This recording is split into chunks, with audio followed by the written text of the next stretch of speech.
You have told us in your word, Father, that the voice of the Lord makes the deer give birth. The voice of the Lord strips the forest bare. And everyone in the temple cries, glory.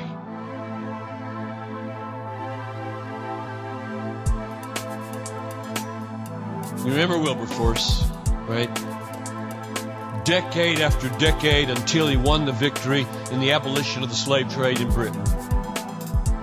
One of his enemies said about him, "It is necessary to watch him, as he is blessed with a very sufficient quantity of that enthusiastic spirit, which so far from yielding that it grows more vigorous from blows."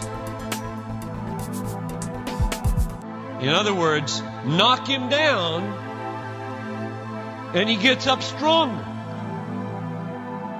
There are not many people like that in America. You knock a typical American down, what does he do? Number one, he feels self-pity and he whines. Number two, he says, "Where was God?"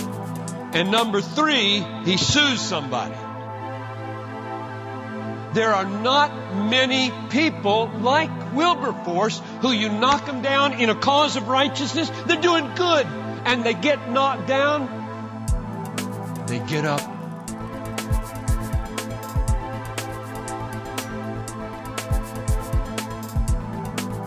I don't want to be a sprinter. I want to be a marathoner. I want to find the pace to finish the race. I don't want to drop over halfway through the cause and coast the rest of the way or just play. And you don't either. We want to be coronary, marathon, Wilberforce-like Christians.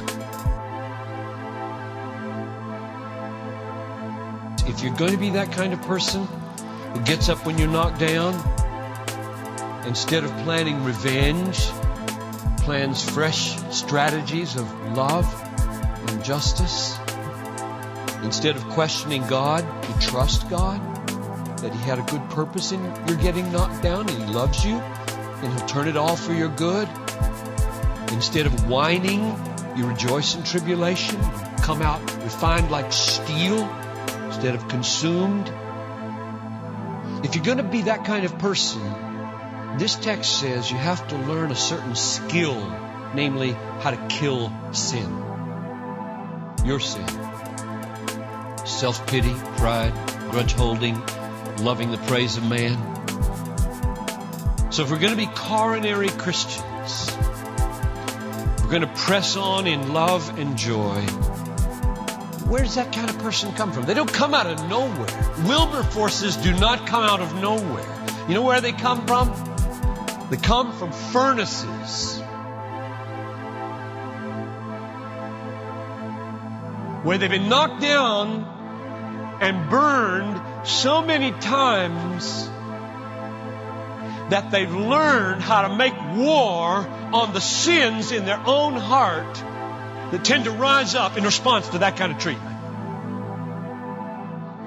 The furnaces from which Wilberforce-like Christians come is the furnace of war against sin fought mainly in our own souls.